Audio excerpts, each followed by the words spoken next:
নাসিরউদ্দিন নিমাই শাহ পাথরঘাটা মাজার এলাকার আধ্যাত্মিক ও সামাজিক জীবনে এক আলাদা মাত্রা দিয়েছেন। মাজারটি সাদামাটা হলেও এর গুরুত্ব স্থানীয় মানুষের কাছে অনেক বেশি।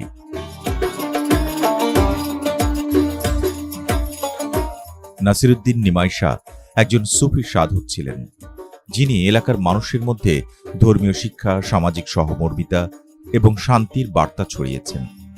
মাজারটি শুধু মুসলিম সম্প্রদায়ের জন্য নয়, আশেপাশের মানুষের জন্যও একটি শান্তি ও আধ্যাত্মিকতার কেন্দ্র।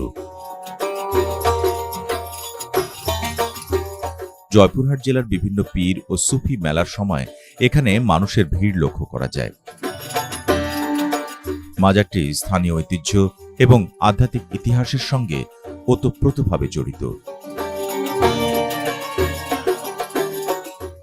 এখানে 800 বছর আগে ওনারা আসছে সিলেট, শাহজালাল, শাহপুরাণ, 360 আউলিয়া আসছে একসঙ্গে বগদাদতে।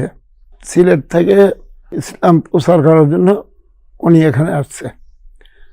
উনি এখানে ইসলাম প্রচার করে এখানে উনি ইন্তেকাল করছে।